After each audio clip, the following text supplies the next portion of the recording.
Hello everyone, welcome back to my channel. I'm Bill. Today's video is going to be on War Magic. We're going to do 6th level Divine spells. And we're going to look through the Cleric list first, and then we'll look through the Druid list second. And we're going to see what all spells are pre-built for great control over a medieval battlefield, or what would, if put into like one-use items, be very useful to turn the tide of a battle. So without further ado, let's find the Cleric's list of spells and begin.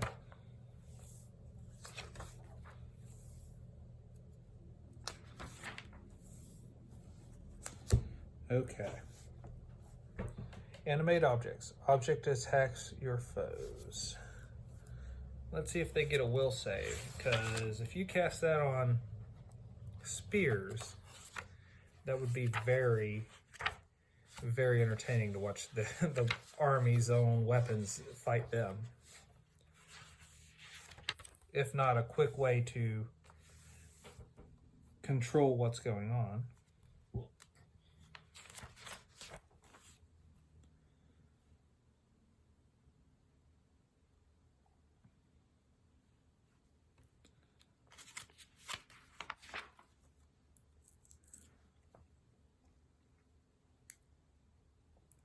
The range is medium, 100 feet plus 10 feet per level, so you're looking at about 200 feet by the time you can cast it.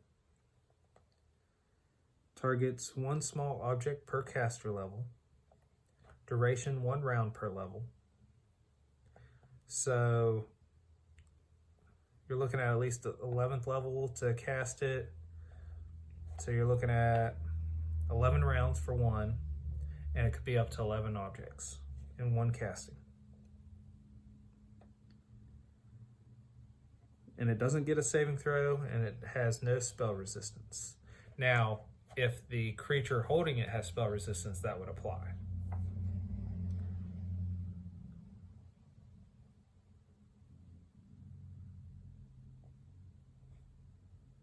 So since it's small objects per caster level, it gives you a breakdown on how many medium objects and large objects would equate to that. So you wouldn't get quite as many if you, say, animated their spears, but it'd still be entertaining. And at that point, I'd just find a way to give your cleric a bunch of scrolls that do this. Every round, you got a new section of the military fighting itself that you're up against. Anti-life shield, 10-foot radius field hedges out living creatures. That's really good at pushing away the living creatures if you're running an undead army. So that'd be good if you're the game master or if you're the necromancer running the army.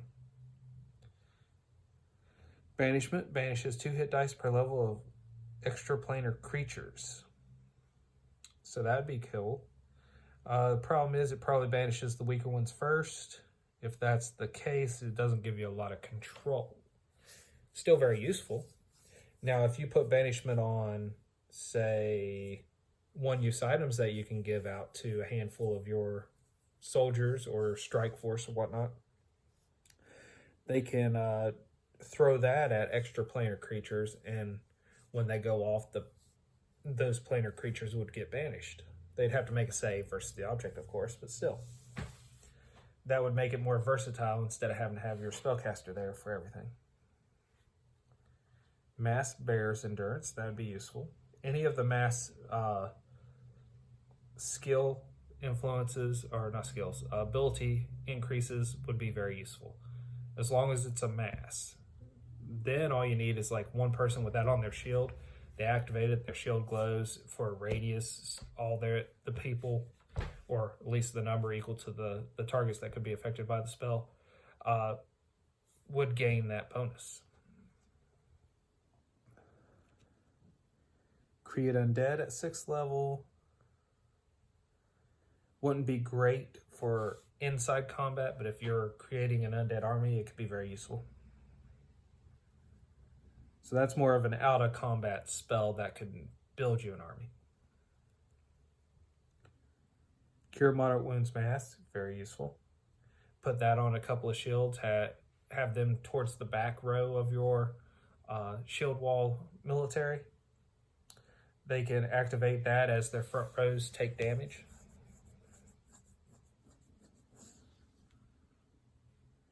Greater Dispel Magic, not that useful. Unless you were targeting a creature that was summoned, or say someone flying, that would be very useful then, but not that useful by itself. Find the Path. That could be useful if you don't know the territory you're traveling through, but that could also be a disadvantage for using it, because if the enemy you're up against does know the territory, the path will probably give you the quickest route, which they would know of, so they could then set up ambushes. So just pay attention. Quest. Very useful for giving somebody a task to perform, or their head explodes. Glyph of Warding, Greater. Very useful for trapping or securing an area, but it's a one-use thing.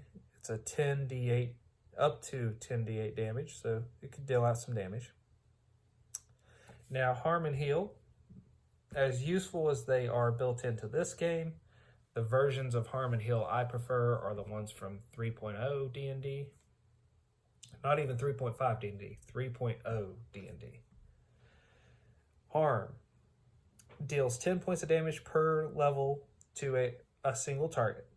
Heal cures 10 points per level of damage, all diseases and mental conditions. Harm 3.0.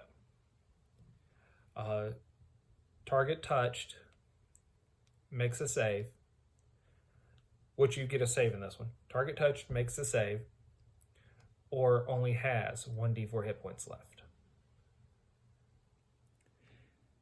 Heal. Undead get the save, or they have 1d4 hit points left. Heal cures diseases, mental effects, ability damage, and restores you to full hit points. Now you see why I like the 3.0 versions of the spells. That said, these spells aren't that useful for a massive warfare. Even the old versions of the spells. Not unless you were casting it on something that was tremendously powerful or very, very big.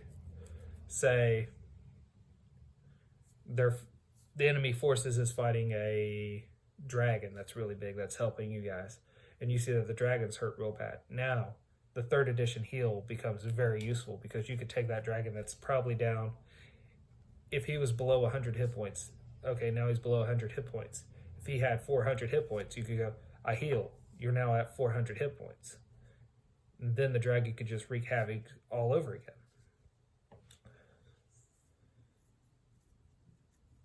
If your barbarian warrior was, as you get high at level, was taking massive amounts of damage, you could then go, I heal, you're at full hit points, keep fighting. But for most military applications, it'd be too expensive to put that on one-use items, since the benefit's too low. But with the exceptions of the big creatures, I would definitely do that for the big creatures, or the things that would have massive hit points. Imagine T-Rex running into the enemy's forces, and a contingency heal spell is put on the T-Rex. When it is reduced below, say, 50 hit points, the heal spell takes effect, and it heals it fully. Hero's Feast. Food for 1 creature per level, cures and grants combat bonus.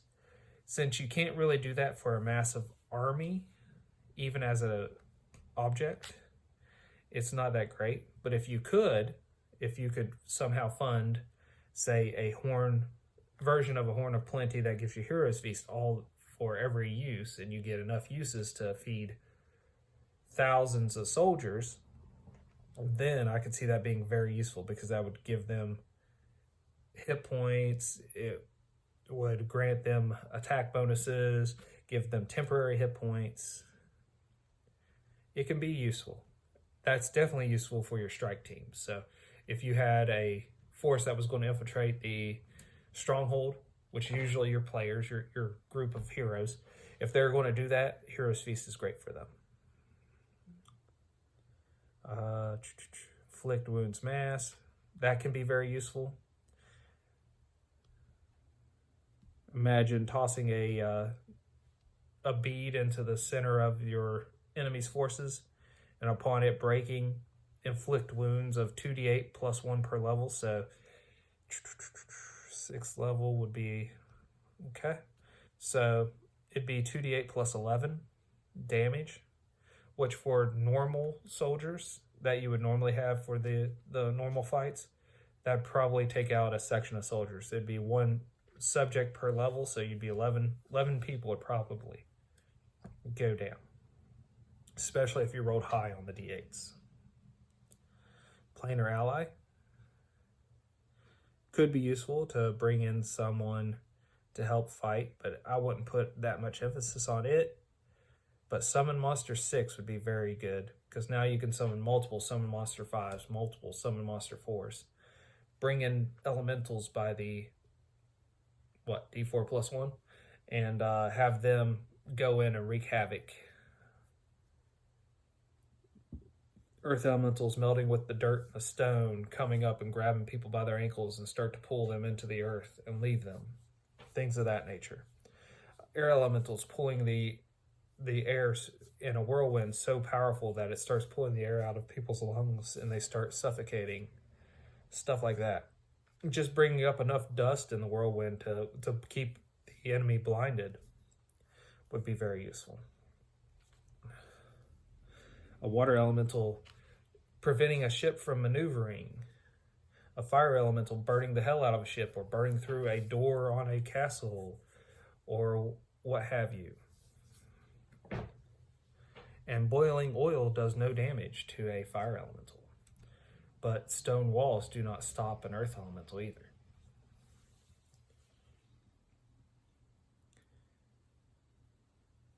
Windwalk. You and your allies turn vaporous and travel fast. That is great for your strike force.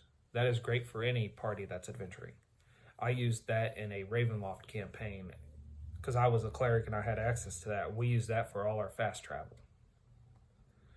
We would pretty much travel a third of the map in 1 casting of the spell.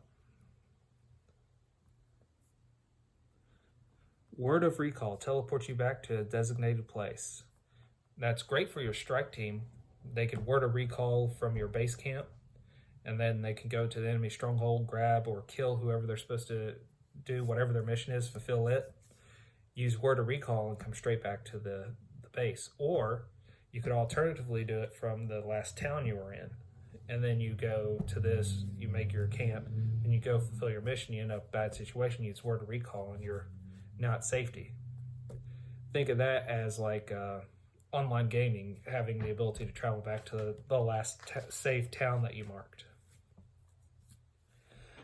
With that ends the clerics list. Let's go into the druids list. Anti-life shell, same thing. The endurance masses, bull strength mass, cat's grace, cure light wounds mass, okay, same thing. Greater magic dispel, or dispel magic.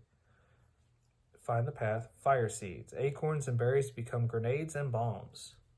If you could make them permanent, which would just require a permanency spell, then you could supply your archers or even your front row people with slings and these, and they can use them on the enemy.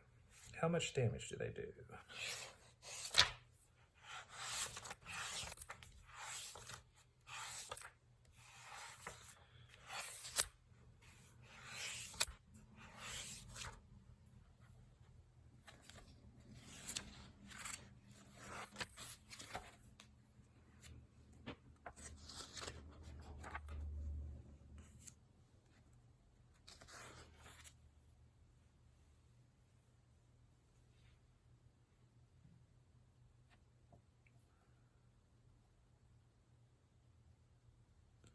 So 4 acorns or 8 holly berries.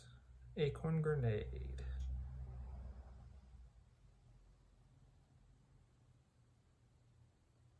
Acorn grenades are meant to be grenades, so they're meant to be thrown.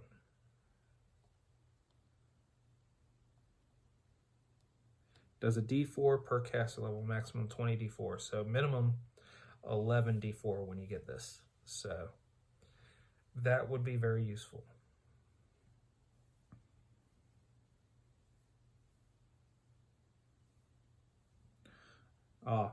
That's the total damage, then that's divided amongst the acorns created. No acorn can deal more than 10 D4 points of damage.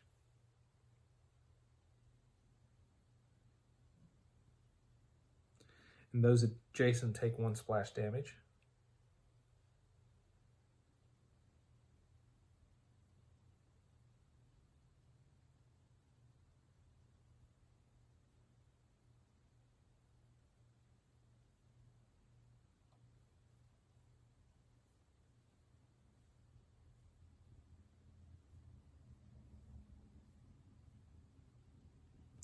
The holly berries can be more used like landmines that you set off with a word, as long as you're within 200 feet. Now, I would take the acorns and I would, instead using them like grenades, I would use them as sling bullets and treat them that way. I'd still have them do that damage, so you could create up to, what did it say, 4 of them? So I'd have them do 3d6 damage each when you create them and make them permanent. And the one that doesn't do 3d6 damage, I just have it be lost and don't cast permanency spell on it. If each of your slingers is carrying 3 of those, or each of your regular soldiers is carrying 3 of those and a sling costs nothing, so equipping your military with it shouldn't cost you anything. They can then sling that bullet into the enemy's forces, and it's a touch thing, not a have to beat their AC thing. So, and when you're in shield form formation, your touch AC is a little bit easier to hit.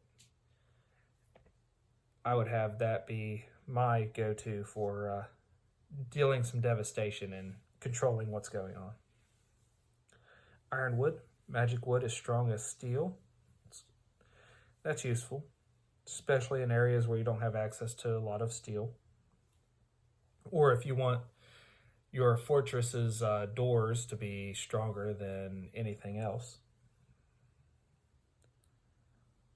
Live oak. Oak becomes a treant guardian. That could be very entertaining. But I wouldn't use live oak as live oak itself, like the name says. Its effects I would use, not its name. I would use it to animate any tree as a treant. A palm tree treant, a fir tree treant, a dogwood treant, so on and so forth.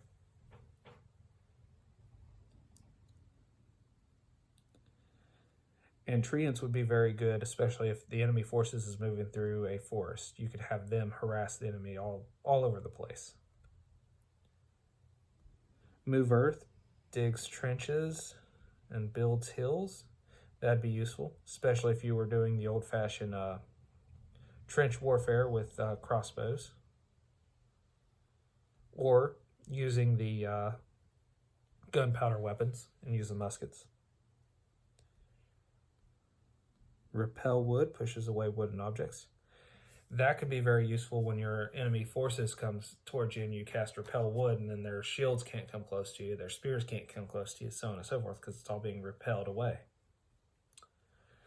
Put that on a bunch of shields on your soldiers, have them command word activated, one-use items, last a few minutes, and the enemy can't really attack you or get close to you, and then you can return fire with the acorns that can explode.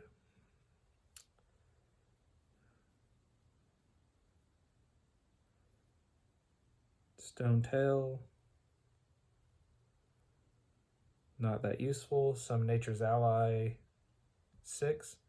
Could be very useful, depends on what's on the list, but I'd say it'd be useful, especially when you can summon multiples of Summon Monster 5 and Summon Nature Ally 5 and Summon Nature Ally 4. Transport via plants. Move instantly from one plant to another of the same kind. That is your other fast travel. That's the Druid's version. It'd be very useful. Wall of Stone creates a stone wall that can be shaped. That can help you bottleneck in or prevent the enemy from moving in a certain way or allow you to retreat by dropping it in front of them, so on and so forth. So that could be very useful. Those are the 6th level spells. Those are the ones that I found useful. Those are the ones that I had ideas on how you can make it doable as one-use items. Not every spell is situated for combat, obviously. At least not in the big warfare that we're thinking of. That'll end the spell levels that I'm going to read out of the core rulebook for combat. Anything higher than that is guaranteed to be game changers for a military engagement. So, and even 6th level was kind of pushing it. So I'll start diving into, say, like Ultimate Magic, the Advanced Player's Guide, and things like that. And I'll probably just pick like all arcane spells out of Ultimate Magic and do that for the war spells up to 6th level, 1st to 6th level. And then I'll do the same thing out of all divine spells, and then Advanced Player's Guide, so on and so forth. So we will expand this by diving into a different book. Well, until we all meet again.